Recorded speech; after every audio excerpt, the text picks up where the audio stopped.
जय हिंद साथियों, आपको जीके जीएस पॉइंट में स्वागत करते हैं। अगर आप प्रतियोगिता परीक्षा की तैयारी कर रहे हैं तो आपके लिए यह वीडियो इम्पोर्टेंट हो सकती है।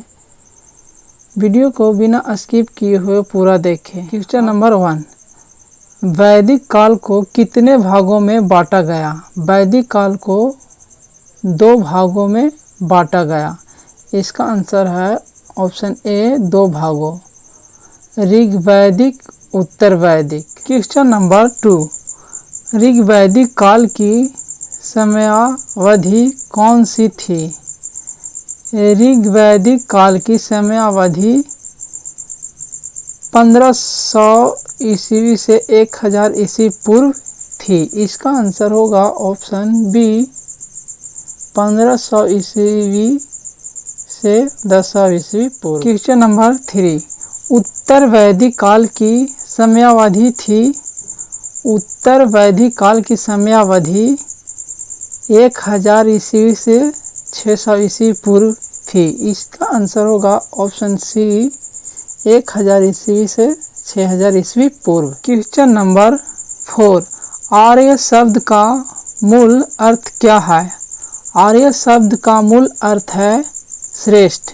इसका आंसर होगा ऑप्शन बी श्रेष्ठ। क्वेश्चन नंबर 5, आर्यों के 5 मुख्य प्रदेशों का समूह किस नाम से जाना जाता था?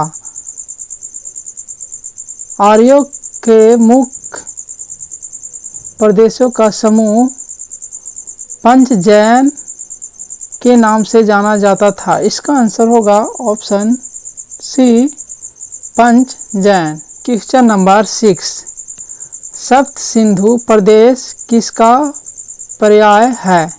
सप्त सिंधु प्रदेश पंजाब का पर्याय है। इसका आंसर होगा option A Punjab. Question number 7, ऋग्वैदिक आर्यों का प्रमुख व्यवसाय क्या था?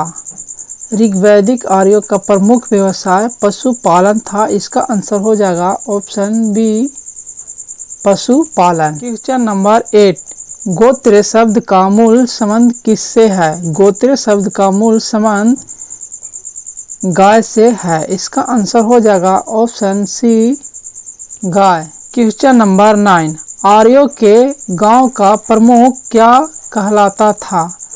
आर्यों के गांव का प्रमुख ग्रामीण कहलाता था। इसका आंसर हो जाएगा ऑप्शन बी ग्रामीण। क्वेश्चन नंबर 10, सभा और समिति में से किस संस्था को अधिक लोकतांत्रिक माना गया है?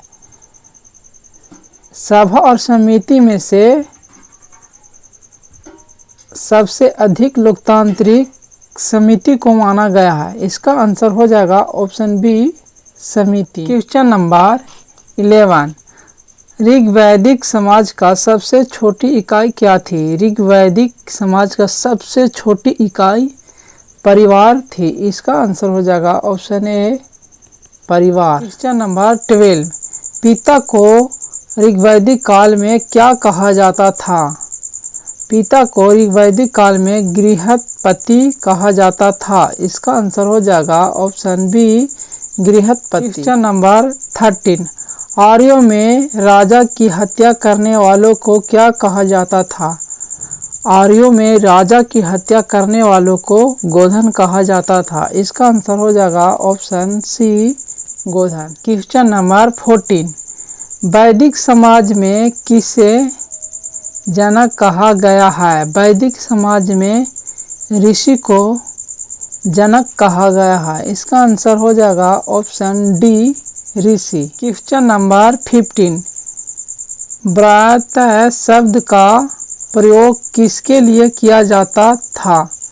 व्रातः शब्द का प्रयोग आर्य समाज से बाहर व्यक्ति के लिए किया जाता था। इसका आंसर हो जाएगा ऑप्शन बी आर्य समाज से बाहर व्यक्ति।